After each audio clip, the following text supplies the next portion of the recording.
ಲೋಕಸಭಾ ಚುನಾವಣೆಯಲ್ಲಿ ನಿರೀಕ್ಷಿತ ಫಲಿತಾಂಶ ಬಾರದೆ ಬಿಜೆಪಿ ಪಾಳೆಯ ಇಕ್ಕಟ್ಟಿಗೆ ಸಿಲುಕಿದ ಪರಿಸ್ಥಿತಿಯಲ್ಲಿದೆ. ಚುನಾವಣಾ ಫಲಿತಾಂಶದ ಆಧಾರದ ಮೇಲೆ ಯಾವುದೇ ಪಕ್ಷವಾದರೂ ಕೂಡ ಒಂದಷ್ಟು ಇಂಟರ್ನಲ್ ಸರ್ಜರಿ ಆಗೋದು ಬಹುತೇಕ ಸಂದರ್ಭದಲ್ಲಿ ನಿಶ್ಚಿತ. ಅಂತೆಯೇ ರಾಷ್ಟ್ರೀಯ ಮಟ್ಟದಲ್ಲಿ ಬಿಜೆಪಿಯ ಅಧ್ಯಕ್ಷರ ಬದಲಾವಣೆ ಆಗುವ ಸೂಚನೆ ಲಭ್ಯವಾಗ್ತಾ ಇದೆ. ಜೆಪಿ ನಡ್ಡಾ ಅವರ ಬದಲಿಗೆ ಹಿಂದೆ 2019ರಿಂದ 2020ರವರೆಗೆ ಉಪಾಧ್ಯಕ್ಷರಾಗಿ ಬಿಜೆಪಿ ಪಕ್ಷದ ರಾಷ್ಟ್ರೀಯ ಉಪಾಧ್ಯಕ್ಷರಾಗಿ ಕಾರ್ಯವನ್ನ ನಿರ್ವಹಿಸಿದಂತಹ ಮಧ್ಯಪ್ರದೇಶದಲ್ಲಿ ಮುಖ್ಯಮಂತ್ರಿಯಾಗಿ ಆಡಳಿತವನ್ನ ನಡೆಸಿದ ಅನುಭವ ಉಳ್ಳ ಶಿವರಾಜ್ ಸಿಂಗ್ ಚೌಹಾಣ್ ಅವರನ್ನ ರಾಷ್ಟ್ರೀಯ ಅಧ್ಯಕ್ಷರಾಗಿ ನೇಮಕ ಮಾಡೋ ಸೂಚನೆ ಇದೀಗ ಲಭ್ಯವಾಗ್ತಾ ಇದೆ. ಹೈಕಮಾಂಡ್ನಿಂದ ಚೌಹಾಣ್ಗೆ ದಿಢೀರ್ ಬುಲಾವ್. ಮಧ್ಯಪ್ರದೇಶದ ಸಿಎಂ ಆಗಿರುವ ಅನುಭವ ಹಾಗೆ ಚಾಣಾಕ್ಷ ಆಡಳಿತಗಾರ ಅನ್ನೋ ಖ್ಯಾತಿ ಕೂಡ ಇರುವ ಚೌಹಾಣ್ ಅವರಿಗೆ ಇದೀಗ ದೆಹಲಿಯಿಂದ ಬುಲಾವ್. ಲೋಕಸಭಾ ಸಮರ ಆಯಿತು, ಮುಂದೆ ಬಿಹಾರ, ಅದರ ಜೊತೆಗೆ ಮಹಾರಾಷ್ಟ್ರ, ಹೀಗೆ ಮುಂಬರಲಿರುವ ವಿಧಾನಸಭಾ ಚುನಾವಣೆ ಹೊತ್ತಿಗೆ ಪಕ್ಷಕ್ಕೆ ಬೇಕಾಗಿರುವ ಬೂಸ್ಟರ್ ಡೋಸೇಜ್ ಅನ್ನ ಕೊಟ್ಟು ಒಂದಷ್ಟು ಚೇತರಿಕೆಯನ್ನ ಪಕ್ಷದ ವಲಯದಲ್ಲಿ ತರುವ ನಿಟ್ಟಿನಲ್ಲಿ ಈ ಬದಲಾವಣೆ ಆದರೂ ಆಗಬಹುದು ಅನ್ನೋದು ಸದ್ಯಕ್ಕೆ ದೆಹಲಿ ಮೂಲಗಳಿಂದ ಲಭ್ಯವಾಗ್ತಾ ಇರುವ ಮಾಹಿತಿ. ಮತ್ತಷ್ಟು ಡೀಟೇಲ್ಸ್ನೊಂದಿಗೆ ದೆಹಲಿಯಿಂದ ನನ್ನ ಕಲೀಗ್ ರಂಜಿತ್ ಶಿರ್ಯಾರ್. ರಂಜಿತ್, ಚುನಾವಣಾ ಫಲಿತಾಂಶ ಪ್ರಕಟವಾದ ಕ್ಷಣದಿಂದಲೂ ಕೂಡ ಬಿಜೆಪಿ ಪಾಳೆಯದಲ್ಲಿ ಸಾಕಷ್ಟು ಸಭೆ, ಚರ್ಚೆ, ಆತ್ಮಾವಲೋಕನ ಆಗ್ತಾ ಇದೆ. ಕೆಲ ವಿಚಾರಗಳು ಮಾಧ್ಯಮಗಳಿಗೆ ಗೊತ್ತಾಗ್ತಿದೆ, ಕೆಲವು ಆಂತರಿಕವಾಗಿ ನಡೀತಾ ಇರತಕ್ಕಂಥ ವಿದ್ಯಮಾನ. ಅದರ ಪೈಕಿ ಒಂದು ರಾಷ್ಟ್ರೀಯ ಅಧ್ಯಕ್ಷರನ್ನ ಬದಲಾವಣೆ ಮಾಡಬಹುದು ಅನ್ನೋ ಸೂಚನೆ. ಅಧಿಕೃತವಾಗಿ ಇದರ ಬಗ್ಗೆ ಏನಾದರೂ ಮಾಹಿತಿಗಳು ಲಭ್ಯವಾಗ್ತಾ ಇದೆಯಾ? ಸದ್ಯಕ್ಕೆ ದೆಹಲಿ ಬಿಜೆಪಿ ಪಾಳ್ಯದಲ್ಲಿ ಆಗ್ತಾ ಇರತಕ್ಕಂಥ ಚರ್ಚೆಗಳು ಏನು? ಡೀಟೇಲ್ಸ್ ಹಂಚ್ಕೊಳ್ಳೋದಾದ್ರೆ ನಡಿ ಈಗ ಶುರು ಮಾಡೋಣ. ಕೇಸರಿಯಿಂದ ಮನೋಲ್ಲಾಸ ಮನಸ್ಸು ಮತ್ತೇರಿ ಕುಣಿದಾಡಿದೆ ನೋಡು, ಮನಸ್ಸು ಮತ್ತೇರಿ ಕುಣಿದಾಡಿದೆ ನೋಡು. ಕ್ಷಣ ಕ್ಷಣವೂ ಆಚರಿಸಿ ಕೇಸರಿ ಹಬ್ಬ. ವಿಮಲ್ ಬಾಯಲ್ಲಿ ಹೇಳಿ ಕೇಸರಿ. ರಂಜಿತ್, ಖಂಡಿತವಾಗ್ಲೂ ಕೂಡ ಸ್ಮಿತಾ ರಂಗನಾಥ್, ಬಿಜೆಪಿಗೆ ತನ್ನ 65 ಸ್ಥಾನಗಳು ಕಳೆದುಕೊಂಡಿರುವಂಥ 65 ಸ್ಥಾನಗಳು ಹೇಗೆ ಕಳೆದುಕೊಂಡ್ವಿ ಅನ್ನುವ ಆತ್ಮಾವಲೋಕನವನ್ನು ಮಾಡಿದಾಗ ಪಕ್ಷ ಸಂಘಟನೆಯಲ್ಲಿ ಎಲ್ಲೋ ಒಂದು ಕಡೆ ಬಿಜೆಪಿ ಎಡವುತ್ತಾ ಅನ್ನೋದ್ರ ಬಗ್ಗೆ ಈಗ ಚರ್ಚೆಗಳು ಕೇಳಿ ಬರ್ತಾ ಇದೆ. ಈ ಆತ್ಮಾವಲೋಕನದಲ್ಲಿ ಜೆ.ಪಿ. ನಡ್ಡಾ ಅವರು ಬಿಜೆಪಿಯ ರಾಷ್ಟ್ರಾಧ್ಯಕ್ಷರಾಗಿ ತಮ್ಮ ಒಂದು ಕಾರ್ಯಚಟುವಟಿಕೆ ಮೂಲಕ ಅಥವಾ ತಮ್ಮ ಒಂದು ವರ್ಚಸ್ಸಿನ ಮೂಲಕ ಅವ್ರು ಏನು ಮಾಡಿದ್ರು ಅನ್ನೋ ಪ್ರಶ್ನೆಗಳೆಲ್ಲ ಬರ್ತಾ ಇದೆ. ಇಂಥ ಸಮಯದಲ್ಲಿ ಆತ್ಮಾವಲೋಕನ ಮಾಡುವಾಗ ಬಿಜೆಪಿಯ ರಾಷ್ಟ್ರಾಧ್ಯಕ್ಷರ ಬದಲಾವಣೆಯ ಚರ್ಚೆಯು ಕೂಡ ಇಲ್ಲಿ ಮುಂದೆ ಬಂದಿದೆ.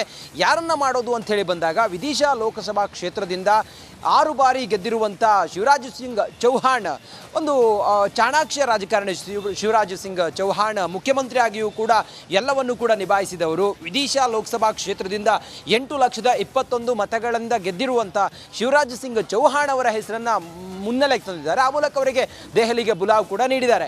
ಹಾಗಾಗಿ ಶಿವರಾಜ್ ಸಿಂಗ್ ಚೌಹಾಣ್ ಅವರನ್ನೇನಾದರೂ ರಾಷ್ಟ್ರಾಧ್ಯಕ್ಷರನ್ನಾಗಿ ಮಾಡಿದ್ದಾದರೆ ಮುಂದೆ ಬರುವಂಥ ಮಹಾರಾಷ್ಟ್ರ ಆಗಿರ್ಬೋದು ಅಥವಾ ಬಿಹಾರದಂಥ ಆಗಿರ್ಬೋದು, ಕಾಶ್ಮೀರದಂಥ ಚುನಾವಣೆಗಳಲ್ಲಿ ಪಕ್ಷವನ್ನು ಸದೃಢವಾಗಿ ನಡೆಸ್ತಾರೆ. ಮತ್ತು ಬಿಜೆಪಿಗೆ ಈ ಆಗಿರುವಂಥ ಡ್ಯಾಮೇಜ್ ಏನಿದೆ ಅಥವಾ ಮೈನಸ್ ಏನಿದೆ ಅದನ್ನು ಅವರು ಪ್ಲಸ್ ಮಾಡ್ತಾರೆ ಅನ್ನೋ ಲೆಕ್ಕಾಚಾರದಲ್ಲಿ ಬಿಜೆಪಿ ವರಿಷ್ಠರು ಈಗ ತೀರ್ಮಾನ ಮಾಡಿದ್ದಾರೆ. ನಾವಿರುವಂಥ ಜಾಗ ಈಗ ಜೆ.ಪಿ. ನಡ್ಡಾ ಅವರ ನಿವಾಸ. ಜೆ.ಪಿ. ನಡ್ಡಾ ಅವರ ನಿವಾಸದಲ್ಲಿ ಇದೆಲ್ಲವೂ ಕೂಡ ಚರ್ಚೆಗಳಾಗ್ತಾ ಇದೆ. ಬಿಜೆಪಿ ಸೋಲಿನ ಅವಲೋಕನವನ್ನು ಮಾಡ್ತಾ ಇದೆ ಮತ್ತು what next plan of action ಏನು ಅನ್ನೋದ್ರ ಬಗ್ಗೆಯೂ ಕೂಡ ಚರ್ಚೆ ಮಾಡ್ತಾ ಇದೆ. ಈಗಷ್ಟೇ ಪ್ರಹ್ಲಾದ್ ಜೋಶಿ ಅವರು ಜೆ.ಪಿ. ನಡ್ಡಾ ಅವರ ನಿವಾಸಕ್ಕೆ ಬಂದಿದ್ದಾರೆ. ಇನ್ನೂ ಕೂಡ ಕೆಲ ನಾಯಕರಿಗೆ ಬುಲಾವನ್ನು ಕೊಟ್ಟಿದ್ದಾರೆ, ಅವರು ಕೂಡ ಇಲ್ಲಿ ಬರುವವರಿದ್ದಾರೆ. ಒಂದಿಷ್ಟು ಚರ್ಚೆಗಳಾಗುತ್ತೆ. ಮತ್ತು ಕ್ಯಾಬಿನೆಟ್ಗೆ ಯಾರ್ಯಾರು ಅಂಗಪಕ್ಷದ ಸದಸ್ಯರನ್ನು ಸೇರಿಸ್ಕೋಬೇಕು ಅಥವಾ ಕ್ಯಾಬಿನೆಟ್ನಲ್ಲಿ ಯಾರಿಗೆ ಯಾವ್ಯಾವ ಸ್ಥಾನ ಕೊಡಬೇಕು ಅನ್ನೋದ್ರ ಬಗ್ಗೆಯೂ ಕೂಡ ಚರ್ಚೆಗಳಾಗ್ತಾ ಇದೆ. ಮತ್ತು ಜಾತಿ ಲೆಕ್ಕಾಚಾರ ಸೇರಿದಂತೆ ಕರ್ನಾಟಕ, ಇದೆಲ್ಲವೂ ಕೂಡ ಬಹಳ ಪ್ರಮುಖವಾದಂಥ ವಿಚಾರ ಆಗಿದೆ. ಜೆ.ಪಿ. ನಡ್ಡಾ ಅವರ ನಿವಾಸ ಏನಿದೆ ಈಗ ಪವರ್ ಆಫ್ ಸೆಂಟರ್ ಆಗಿಬಿಟ್ಟಿದೆ ಬಿಜೆಪಿಯಲ್ಲಿ. ಸದ್ಯಕ್ಕೆ ಚರ್ಚೆಗಳ ಮೇಲೆ ಚರ್ಚೆಗಳು, ಒಂದೊಂದೇ ವಿಚಾರಗಳು ಮುನ್ನೆಲೆಗೆ ಬರ್ತಾ ಇದೆ. ಸೋಲಿನ ಪರಾಮರ್ಶೆಯನ್ನು ಬಿಜೆಪಿ ಮಾಡ್ತಾ ಇದೆ. ಆ ಮೂಲಕ ರಾಷ್ಟ್ರಾಧ್ಯಕ್ಷರ ಬದಲಾವಣೆಯ ಮಾತು ಕೂಡ ಕೇಳಿ ಬಂದಿದೆ. ಸ್ಮಿತಾ, ರೈಟ್, 11ನೇ ರಾಷ್ಟ್ರೀಯ ಅಧ್ಯಕ್ಷರು ಬಿಜೆಪಿ ಪಾಳೆಯದ ಮಟ್ಟಿಗೆ ಜೆ.ಪಿ. ನಡ್ಡಾ ಅವರು ನರೇಂದ್ರ ಮೋದಿ ಅವರ ಜೊತೆಯಲ್ಲಿ ಬಹಳ ಆತ್ಮೀಯರಾಗಿ ಕೂಡ ಇರುವಂಥವರು. ಜೆ.ಪಿ. ನಡ್ಡಾ ಅವರ ಅವಧಿಯಲ್ಲೂ ಕೂಡ ಒಂದಷ್ಟು ಪಾಸಿಟಿವ್ ಬೆಳವಣಿಗೆಗಳು ಪಕ್ಷದ ನಿಟ್ಟಿನಲ್ಲಿ ಆಗಿರೋದನ್ನು ನಾವು ಗಮನಿಸಿದ್ದೀವಿ. ಆದರೆ ಈಗ ಲೋಕಸಭಾ ಚುನಾವಣೆಯ ಫಲಿತಾಂಶ ಹಾಗೆ ಪಕ್ಷಕ್ಕೆ ಒಂದಷ್ಟು ರೀಜಿನೋವೇಷನ್ ಅನ್ನೋದು ಬೇಕಾಗಿರುವಂತಹ ಸಂದರ್ಭ, ಪುನಶ್ಚೈತನ್ಯ ಅನ್ನೋದು ಬೇಕಾಗಿರುವ ಸಂದರ್ಭ. ಹೀಗಾಗಿ ಈ ಬದಲಾವಣೆಯ ಪ್ರಶ್ನೆ ಇದ್ದೇ ಇದೆ. ನಡ್ಡಾ ಅವರ ಜೊತೆಯಲ್ಲಿ ಪ್ರಹ್ಲಾದ್ ಜೋಶಿ ಅವರು ಮಾತುಕತೆಯನ್ನು ನಡೆಸುತ್ತಿದ್ದಾರೆ. ದಿಢೀರ್ ಭೇಟಿ ಕೊಟ್ಟಿದ್ದಾರೆ ಜೋಶಿ ಅವರು ನಡ್ಡಾ ಅವರ ನಿವಾಸಕ್ಕೆ. ಇದೆಲ್ಲ ಡೆವಲಪ್ಮೆಂಟ್ಸ್ ನೋಡ್ತಾ ಇದ್ರೆ ಬಹುತೇಕ ನಡ್ಡಾ ಅವರು ಕೆಳಗಿಳಿದು ಆ ಜಾಗಕ್ಕೆ ಚೌಹಾಣ್ ಅವರು ಬಂದು ಕೂರುವ ನಿರೀಕ್ಷೆ ಇದೆ.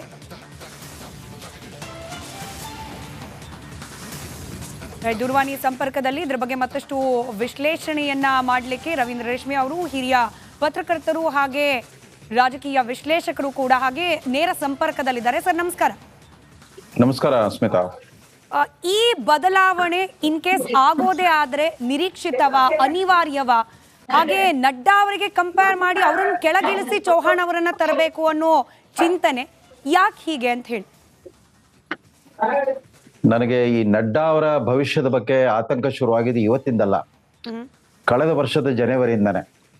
ಯಾವಾಗ ಅಖಿಲ ಭಾರತ ಕಾಂಗ್ರೆಸ್ ಪಕ್ಷ ಸುಮಾರು 23 ವರ್ಷಗಳ ಕಾಲ ಸೋನಿಯಾ ಗಾಂಧಿ ಅವರು, ಅದಾದ ನಂತರ 5 ವರ್ಷಗಳ ಕಾಲ ರಾಹುಲ್ ಗಾಂಧಿ ಅವರ ಅಧ್ಯಕ್ಷತೆಯ ನಂತರ ಅವರಿಬ್ಬರು ಅಧ್ಯಕ್ಷತೆಯನ್ನು ತೊರೆದ ಮೇಲೆ ಚುನಾವಣೆಯ ಮೂಲಕ ಮಲ್ಲಿಕಾರ್ಜುನ್ ಖರ್ಗೆ ಅವ್ರನ್ನ ಅಖಿಲ ಭಾರತ ಅಧ್ಯಕ್ಷತೆಗೆ ಆಯ್ಕೆ ಮಾಡಿದ್ರು.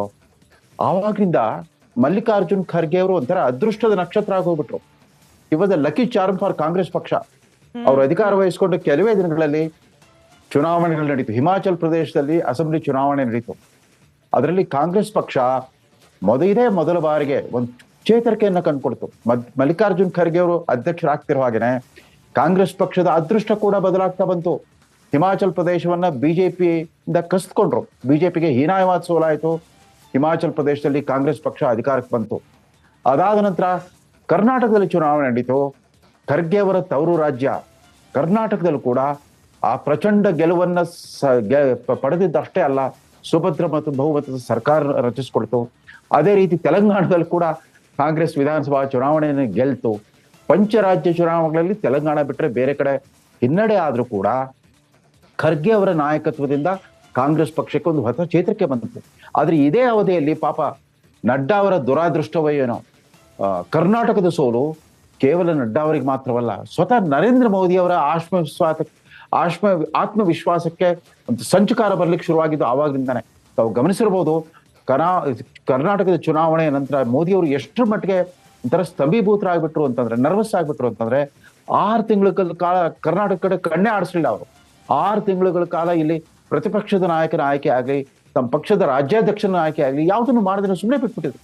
ಕರ್ನಾಟಕವನ್ನ ದಿವ್ಯ ನಿರ್ಲಕ್ಷ್ಯದಿಂದ ನೋಡ್ಲಿಕ್ಕೆ ಶುರು ಮಾಡಿದ್ರು. ಅದೇ ವಾತಾವರಣ ಮತ್ತೆ ಮುಂದುವರಿತು. ಲೋಕಸಭಾ ಚುನಾವಣೆಯಲ್ಲಿ ಅನೇಕ ರೀತಿಯ ನಿರೀಕ್ಷೆಗಳನ್ನು ಇಟ್ಕೊಂಡಿದ್ದಾಗ ಎಕ್ಸಿಟ್ ಪೋಲ್ಗಳು ಪ್ರಚಂಡ ಬಹುಮತ, ಈ ಸಾರಿ 400 ಪಾರ್ ಅನ್ನೋ ಘೋಷಣೆ ಇಟ್ಕೊಂಡ್ಬಿಟ್ಟು ಚುನಾವಣಾ ಒಂದು ಸಮರವನ್ನು ಶುರು ಮಾಡಿದ್ರಲ್ಲ ಮೋದಿ ಅವರು. ಎಲ್ಲ ಎಕ್ಸಿಟ್ ಪೋಲ್ಗಳಿಗೆ ವ್ಯತಿರಿಕ್ತವಾದ ಫಲಿತಾಂಶ ಬಂತು. ಮೊನ್ನೆ ಗೆದ್ರೂ ಕೂಡ, NDA ಮೈತ್ರಿ ಕೂಡ ಗೆದ್ರೂ ಕೂಡ ಬಿಜೆಪಿಗೆ ವೈಯಕ್ತಿಕವಾಗಿ ಹಿನ್ನಡೆ ಆಯಿತು. ಸ್ವಂತ ಬಲದಿಂದ ಸರಳ ಬಹುಮತ ಪಡೆಯೋದು ಸಾಧ್ಯವಾಗಲಿಲ್ಲ. ಸರಳ ಬಹುಮತಕ್ಕೆ 32 ಸೀಟ್ ಕೊರತೆ ಆಯಿತು. NDA ಮೈತ್ರಿಕೂಟ 354 ಇದ್ದಿದ್ದು ಕೇವಲ 292 ಇಳಿತು. ಸಹಜವಾಗಿಯೇ ಎನ್ನುವುದು ಸಂಘಟನಾತ್ಮಕವಾದ ಸೋಲು, ಆಡಳಿತಾತ್ಮಕವಾದ ಸೋಲು ಮತ್ತು ಇಡೀ ಬಿಜೆಪಿ ಅಭಿಮಾನಿಗಳಿಗೆ, ಬೆಂಬಲಿಗರಿಗೆ, ಮತದಾರರಿಗೆ ಮತ್ತು ನಾಯಕತ್ವಕ್ಕೂ ಕೂಡ ಒಂದು ಮರ್ಮಾಘಾತದಂತ ಫಲಿತಾಂಶ ಇದು. ಅವರು ಗೆದ್ರು ಕೂಡ ಸಂಭ್ರಮಾಚರಣೆ ಇಲ್ಲ. ಆದ್ರೆ ಇಂಡಿಯಾ ಮೈತ್ರಿಕೂಟದವರು ಸೋತ್ರು ಕೂಡ ಅವ್ರಿಗೆ ಬಹುಮತಕ್ಕೆ ಸಾಕಷ್ಟು ಕೊರತೆ ಇದೆ. ಅವ್ರು ಎಲ್ಲರೂ ಸೇರಿ ಗಳಿಸಿದ್ ಬರೀ 232 ಸೀಟು. ಮೋದಿಯವರೊಬ್ಬರೇ ಬಿಜೆಪಿಗೆ ಏಕಾಂಗಿಯಾಗಿ ಗೆಲ್ಲಿಸ್ಕೊಟ್ಟಿರೋದು 240 ಸೀಟು. ಆದ್ರೂ ಕೂಡ ಅವರಲ್ಲಿ ಏನೋ ಒಂದು ಉತ್ಸಾಹ ಇದೆ. ನಾವು ಮೋದಿ ಅವರ ಇದುವರೆಗಿನ ಪ್ರತಿಷ್ಠೆಗೆ ನಾವು ಪೆಟ್ಟು ಕೊಟ್ವಲ್ಲ, ಉತ್ತರ ಪ್ರದೇಶದಲ್ಲಿ ಜಂಗಾಬಲವನ್ನ ಒಡಗಿಸಿದ್ವಲ್ಲ ಅನ್ನೋ ಈ ರೀತಿ ಸಂಭ್ರಮಾಚರಣೆ ಮಾಡ್ತಾ ಇದ್ದಾರೆ. ಸೋತವರು ಸಂಭ್ರಮದಲ್ಲಿದ್ದಾರೆ, ಗೆದ್ದವರು ವಿಷಾದದ ಭಾವ ಕಾಡ್ತಾ ಇದೆ. ಒಂಥರ ಶೋಕಾಚರಣೆಯ ವಾತಾವರಣ ಇದೆ. ಹೀಗಿರುವಾಗ ಅದಷ್ಟೇ ಅಲ್ಲ ನೋಡಿ, ಮೊನ್ನೆ ಹಿಮಾಚಲ್ ಪ್ರದೇಶದಲ್ಲಿ ಏನಾಗಿತ್ತು, ಲೋಕಸಭಾ ಚುನಾವಣಾ ಸಂದರ್ಭದಲ್ಲಿ ಅಲ್ಲೊಂದು ಆಪರೇಷನ್ ಕಮಲ ಮಾಡಿದ್ರು. ರಾಜ್ಯಸಭೆ ಚುನಾವಣೆ ನಡೆದಾಗ 6 ಜನ ಕ್ರಾಸ್ ವೋಟಿಂಗ್ ಮಾಡಿದ್ರು. ಒಂದೇ ಒಂದು ಬ್ರೇಕಿಂಗ್ ಅಪ್ಡೇಟ್ ಇದೆ, ನಂತರದಲ್ಲಿ ಮಾತನಾಡಿಸ್ತೀನಿ. ನರೇಂದ್ರ ಮೋದಿ ಅವರು ಮತ್ತೊಂದು ಅವಧಿಗೆ ಪ್ರಧಾನಿ ಆಗುವ ಸಲುವಾಗಿ ನಡೆಯುವ ಪ್ರಮಾಣ ವಚನ ಸಮಾರಂಭ, ಅದರ ದಿನಾಂಕ ಮುಂದೂಡಿಕೆ ಆಗಿದೆಯಂತೆ. ಜೂನ್ 8 ಶನಿವಾರ ಅಂತ ಹೇಳಲಾಗಿತ್ತು. ಇದರ ಬದಲಿಗೆ ಇದೀಗ ಭಾನುವಾರ ರಾತ್ರಿ 8 ಗಂಟೆಗೆ ಪ್ರಮಾಣ ವಚನ ಸ್ವೀಕಾರ ಮಾಡ್ತಾರಂತೆ. ಅವತ್ತು ಮಹಾರಾಣಾ ಪ್ರತಾಪ್ ಅವರ ಜನ್ಮದಿನ, ಅವತ್ತೇ ಪ್ರಮಾಣ ವಚನ ಸ್ವೀಕಾರ ಮಾಡುವ ನಿರ್ಧಾರಕ್ಕೆ ಬಂದಿದ್ದಾರೆ ಅನ್ನೋ ಮಾಹಿತಿ.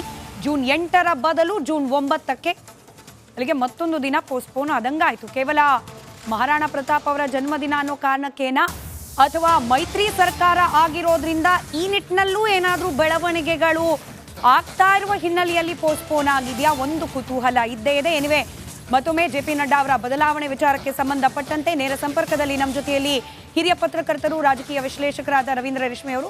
ರೇಷ್ಮೆ ಸರ್, ವಿವರಿಸ್ತಾ ಇದ್ರಿ ನೋಡಿ, ಈಗ ನಡ್ಡಾ ಅವರನ್ನ ಕೆಳಗಿಳಿಸೋದೇ ಆದರೆ ಚೌಹಾಣ್ ಅವರು ಪರ್ಯಾಯವಾಗಿ ಈಸಿ ಕೇಪಬಲ್, ಇವಾಗ ಪಕ್ಷ ಸಂಘಟನೆಗೆ ಪುನಶ್ಚೇತನಕ್ಕೆ ನಿರೀಕ್ಷೆಗಳೇನಿದೆ ಅದನ್ನ ಮ್ಯಾಚ್ ಮಾಡಲಿಕ್ಕೆ ಸೂಕ್ತ ವ್ಯಕ್ತಿಯ ಚೌಹಾಣ್ ಅನ್ನೋ ಪ್ರಶ್ನೆ ಕೂಡ ಎದುರಾಗುತ್ತೆ.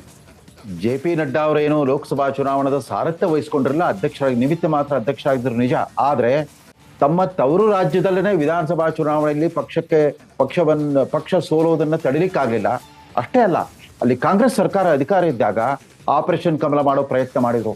ಇತ್ತೀಚೆಗೆ ನಡೆದ ರಾಜ್ಯಸಭಾ ಚುನಾವಣೆಯಲ್ಲಿ 6 ಜನ ಕಾಂಗ್ರೆಸ್ MLAಗಳು ಕ್ರಾಸ್ ವೋಟಿಂಗ್ ಮಾಡಿದ್ರು, ಅವರು ಡಿಸ್ಕ್ವಾಲಿಫೈ ಮಾಡಿದ್ರಿಂದ ಆ 6 ಸ್ಥಾನಗಳಿಗೆ ಮೊನ್ನೆ ಬೈ ಎಲೆಕ್ಷನ್ ನಡೆದಿತ್ತು. ಲೋಕಸಭಾ ಚುನಾವಣೆ ಜೊತೆಗೆ ಉಪಚುನಾವಣೆ ನಡೆದಾಗ 6 ಪೈಕಿ 4ರಲ್ಲಿ ಕಾಂಗ್ರೆಸ್ ಗೆದ್ದಿದೆ. ಉಪಚುನಾವಣೆಯಲ್ಲೂ ಕೂಡ ನಡ್ಡಾ ಅವರಿಗೆ ಹಿನ್ನಡೆ ಆಯಿತು. ವ್ಯಕ್ತಿಗತವಾಗಿ ಅದು ಪ್ರತಿಷ್ಠೆ ಪ್ರಶ್ನೆ. ಅರೆ, ರಾಷ್ಟ್ರೀಯ ಅಧ್ಯಕ್ಷರಾಗಿರೋರು ತಮ್ಮ ತವರು ರಾಜ್ಯದಲ್ಲೇ ತಮ್ಮ ಪಕ್ಷವನ್ನ ಗೆಲ್ಲಿಸ್ಕೊಂಡು ಬರ್ಲಿಕ್ಕಾಗ್ಲಿಲ್ಲ. ಅವ್ರ ತಮ್ಮದೇ ಪಕ್ಷ ಅಧಿಕಾರವನ್ನ ಕಳ್ಕೊಂಡಿದ್ದನ್ನು ನೋಡಿದ್ರು. ಅದಾದ ನಂತರ ಸುಖ ಸುಮ್ಮನೆ ಆಪರೇಷನ್ ಕಮಲ ಮಾಡಕ್ ಹೋಗ್ಬಿಟ್ಟು ಅಲ್ಲೂ ಕೈ ಸುಟ್ಕೊಂಡ್ರು. 6 ಬೈ ಎಲೆಕ್ಷನ್ ಪೈಕಿ 4 ಸೋತಿದೆ ಮತ್ತೆ ಬಿಜೆಪಿಯಲ್ಲಿ. 4ರಲ್ಲಿ ಮತ್ತೆ ಕಾಂಗ್ರೆಸ್ ಗೆದ್ದುಬಿಟ್ಟು ಅವ್ರ ನಿಚ್ಚಳ ಬಹುಮತವನ್ನ ಮತ್ತೊಮ್ಮೆ ಭದ್ರಪಡಿಸ್ಕೊಂಡಿದೆ ಕಾಂಗ್ರೆಸ್. ಇಂಥ ಬೆಳವಣಿಗೆಗಳಾಗ್ತಿರುವಾಗ ಅವ್ರಿಗೆಲ್ಲ ಒಂದ್ ಕಡೆ ರಾಷ್ಟ್ರ ಮಟ್ಟದ ವರ್ಚಸ್ಸಿಲ್ಲ. ನೋಡಿ, ನರೇಂದ್ರ ಮೋದಿ ಅವರು ಪ್ರಧಾನಮಂತ್ರಿಯಾಗಿ ಮೊದಲ ಬಾರಿಗೆ ಆಯ್ಕೆ ಆಗುವಾಗ ರಾಜನಾಥ್ ಸಿಂಗ್ ಅವರು, ಉತ್ತರ ಪ್ರದೇಶ ರಾಜನಾಥ್ ಸಿಂಗ್ ಅವರು ರಾಷ್ಟ್ರೀಯ ಅಧ್ಯಕ್ಷರಾಗಿದ್ರು. ಅದಾದ ನಂತರ ಉತ್ತರ ಪ್ರದೇಶದಲ್ಲಿ ಆದ ತಮ್ಮ ಸಾಧನೆ ಬಲದಿಂದ ಅಮಿತ್ ಶಾ ಅವರೇ ರಾಷ್ಟ್ರೀಯ ಅಧ್ಯಕ್ಷರಾಗಿ ಹೋಗ್ಬಿಟ್ರು. ಒಂಥರ ಅವರ ಸಾಧನೆಗೆ ತಕ್ಕ ಪುರಸ್ಕಾರ ತರ 5 ವರ್ಷಗಳ ಕಾಲ, ಮೋದಿ ಅವಧಿಯ ಮೊದಲ 5 ವರ್ಷಗಳ ಕಾಲ ಅಮಿತ್ ಶಾ ಅವರೇ ರಾಷ್ಟ್ರೀಯ ಅಧ್ಯಕ್ಷರಾಗಿದ್ರು. ಆಗ ಬಿಜೆಪಿ ಪಕ್ಷದ ಪುನಶ್ಚೇತನವನ್ನು ನಾವೆಲ್ಲ ಕಣ್ಣಾರೆ ಕಂಡಿದ್ದೀವಿ. ದಿನೇ ಬಿಜೆಪಿ ಪಕ್ಷ ತನ್ನ ಬಲವರ್ಧನೆ ಮಾಡ್ಕೊಂಡಿದ್ದು ಹೋಗಿದ್ದಷ್ಟೇ ಅಲ್ಲ, 2019ರ ಚುನಾವಣೆಯಲ್ಲಿ 2014ಕ್ಕಿಂತ ಅತ್ಯಂತ ಶ್ರೇಯಸ್ಕರವಾದ ಗೆಲುವನ್ನು ಪಡೆದಿತ್ತು. ಹೀಗಾಗಿ ಅಮಿತ್ ಶಾ ಅವರು ಮೊಟ್ಟ ಮೊದಲ ಬಾರಿಗೆ ಸಂಸದರು ಆದ್ರು, ಗೃಹ ಮಂತ್ರಿ ಆದ್ರು, ಕೇಂದ್ರ ಸರ್ಕಾರದಲ್ಲಿ virtually de facto deputy prime minister ತರ ತನ್ನ ವ್ಯಕ್ತಿಗತ ಸಾಧನೆ ಬಲದಿಂದ ಅವೆಲ್ಲ ಪಡ್ಕೊಂಡಿದ್ರು ಅಮಿತ್ ಶಾ. ಅದಾದ ನಂತರ ಪಾಪ ಜೆ.ಪಿ. ನಡ್ಡಾ ಅವರಿದ್ರು. ಜೆ.ಪಿ. ನಡ್ಡಾ ಅವ್ರಿಗೆ ಈ ನರೇಂದ್ರ ಮೋದಿ ಮತ್ತು ಈ ಅಮಿತ್ ಶಾ ಅವರ ವೇವ್ ಲೆಂತ್ಗೆ ಸರಿಸಮವಾಗಿ ಹೋಗುವಷ್ಟು ಶಕ್ತಿ ಇಲ್ಲ ಅವ್ರಿಗೆ. ಪಾಪ ಅವ್ರು ಒಳ್ಳೆ ವಾಕ್ಪಟು, ಅತ್ಯಂತ ಸಮರ್ಪಣಾ ಭಾವದಿಂದ ಸಂಘ ಪರಿವಾರ ಮತ್ತು ತದನಂತರ ಭಾರತೀಯ ಜನತಾ ಪಕ್ಷವನ್ನ ಕಟ್ಟಿ ಬೆಳೆಸೋದ್ರಲ್ಲಿ ದೊಡ್ಡ ಕೊಡುಗೆ ಇದೆ. ಹಿಮಾಚಲ ಪ್ರದೇಶದಲ್ಲಿ ಮಂತ್ರಿ ಆಗಿದ್ರು, ಮುಖ್ಯಮಂತ್ರಿ ಆಗಿದ್ರು, ಇದೆಲ್ಲವೂ ಆಗಿದ್ರು. ರಾಷ್ಟ್ರ ಮಟ್ಟದ ಸಂಘಟನೆ ನಿಭಾಯಿಸುವಲ್ಲಿ ಸೋತಿದ್ದಾರೆ ಅನ್ನೋದು ಮೇಲ್ನೋಟಕ್ಕೆ ಕಾಣುತ್ತೆ. ಹಾಗಾಗಿ ಈ ಬದಲಾವಣೆ ನಿರೀಕ್ಷಿತವಾಗಿತ್ತು. ಆದರೆ ಶಿವರಾಜ್ ಸಿಂಗ್ ಚೌಹಾಣ್, ಹೌದು, ನಾವು ನಿನ್ನೆ ಅಲ್ಲಿ ಮಧ್ಯಪ್ರದೇಶ ಚುನಾವಣಾ ಫಲಿತಾಂಶ ತಾವು ಗಮನಿಸಿರ್ಬೋದು. ಸುಮಾರು 8 ಲಕ್ಷ ಮತಗಳ ಅಂತರದಿಂದ ಶಿವರಾಜ್ ಸಿಂಗ್ ಚೌಹಾಣ್ ಗೆದ್ದು ಬಂದಿದ್ದಾರೆ. ಅಷ್ಟೇ ಅಲ್ಲ, ಅವ್ರು ಯಾವಾಗಿಂದ ಅಲ್ಲಿ ಮುಖ್ಯಮಂತ್ರಿ, ಚಂದ್ರಬಾಬು ನಾಯ್ಡು ಅವರು ಹಿಂದೆ ಆಂಧ್ರ ಪ್ರದೇಶದಲ್ಲಿ ಮುಖ್ಯಮಂತ್ರಿ ಆದಾಗಿಂದನೂ ಶಿವರಾಜ್ ಸಿಂಗ್ ಚೌಹಾಣ್ ಮುಖ್ಯಮಂತ್ರಿ ಆಗಿದ್ರು. ಅದಕ್ಕೂ ಪೂರ್ವದಲ್ಲಿ ಅಟಲ್ ಬಿಹಾರಿ ವಾಜಪೇಯಿ ಅವರ ಸರ್ಕಾರವಿದ್ದಾಗಲೂ ಅವರು ಲೋಕಸಭಾ ಸದಸ್ಯರಾಗಿದ್ರು, ಕೇಂದ್ರ ಸಚಿವರಾಗಿದ್ರು. ನಿರಂತರವಾಗಿ ಮೂರು ಬಾರಿ ಮಧ್ಯಪ್ರದೇಶದಲ್ಲಿ ಪಕ್ಷವನ್ನು ಗೆಲ್ಲಿಸಿಕೊಂಡು ಮುಖ್ಯಮಂತ್ರಿ ಆಗಿದ್ರು. ಕಳೆದ ಸಾರಿ ಹಿನ್ನಡೆ ಆಗಿತ್ತು. ಆಮೇಲೆ ಈ ಸಾರಿ ಚುನಾವಣೆ ನಡೆದಾಗ ಅವ್ರಿಗೆ ಚುನಾವಣಾ ಪೂರ್ವದಲ್ಲೇ ಮುಖ್ಯಮಂತ್ರಿ ಸ್ಥಾನವನ್ನ ಮತ್ತೊಬ್ಬರಿಗೆ ಬಿಟ್ಕೊಡ್ಬೇಕಾಗಿ ಬಂತು. ಸ್ವಲ್ಪ ವ್ಯಕ್ತಿಗತವಾಗಿ ಸ್ವಲ್ಪ ಮುಜುಗರವನ್ನು ಅನುಭವಿಸಿದ್ರು, ಅಪಮಾನವನ್ನು ಅನುಭವಿಸಿದ್ರು. ಆದ್ರೂ ಕೂಡ ಪಕ್ಷ ನಿಷ್ಠೆಯನ್ನ ಎಲ್ಲೂ ಬದಲಿಸಲಿಲ್ಲ. ಪಕ್ಷಕ್ಕೆ ಮುಜುಗರವಾಗುವಂತ ಒಂದೇ ಒಂದು ಮಾತನ್ನಾಡಲಿಲ್ಲ. ಅವರು ಕೂಡ ಮೋದಿ ಅವರ ತರವೇ ಹಿಂದುಳಿದ ವರ್ಗದ ಒಬ್ಬ ಅತ್ಯಂತ ಸಮರ್ಥ ಅನುಭವಿ ನಾಯಕ, ಅತ್ಯುತ್ತಮವಾದ ಆಡಳಿತಕಾರ ಮತ್ತು ಸಮರ್ಥ ಸಂಘಟನಾಕಾರ ಕೂಡ. ಬಹುಶಃ ಶಿವರಾಜ್ ಸಿಂಗ್ ಚೌಹಾಣ್ ಹೊರತುಪಡಿಸಿ ಇನ್ಯಾವುದೇ ಸೂಕ್ತ ಅಭ್ಯರ್ಥಿ ಕಾಣ್ತಾ ಇಲ್ಲ ಅನ್ನೋದು ಸಹಜ. ಶಿವರಾಜ್ ಸಿಂಗ್ ಚೌಹಾಣ್ ಅವ್ರಿಗೆ ನಿಮ್ಮ ನಿರೀಕ್ಷಿತರ ಅಧ್ಯಕ್ಷರಾದ್ರೆ ಬಹುಶಃ ಎನ್.ಡಿ.ಎ ಮೈತ್ರಿಕೂಟ ಮತ್ತು ಬಿಜೆಪಿ ಪಕ್ಷ ಅನುಭವಿಸಿರೋ ಈ ಮುಜುಗರ ಸ್ವಲ್ಪ ಮಟ್ಟಿಗಾದ್ರೂ ಇದರ ನೋವು ಕಡಿಮೆ ಆಗುತ್ತೆ ಅಂತ ಕಾಣುತ್ತೆ. ಅದಕ್ಕೊಂದು ಕ್ರಿಯಾಶೀಲವಾದ ನಾಯಕತ್ವ ಕೊಡೋದ್ರಲ್ಲಿ ಚೌಹಾಣ್ ಯಶಸ್ವಿ ಆಗ್ಬೋದು ಅನ್ನೋ ನನ್ನಂತವ್ರ ನಿರೀಕ್ಷೆ. Right sir. ಧನ್ಯವಾದ ಸರ್, ಇಷ್ಟೊತ್ತು ಮಾತನಾಡಿದ್ದಕ್ಕೆ ರಿಪಬ್ಲಿಕ್ ಕನ್ನಡದ ಜೊತೆಯಲ್ಲಿ.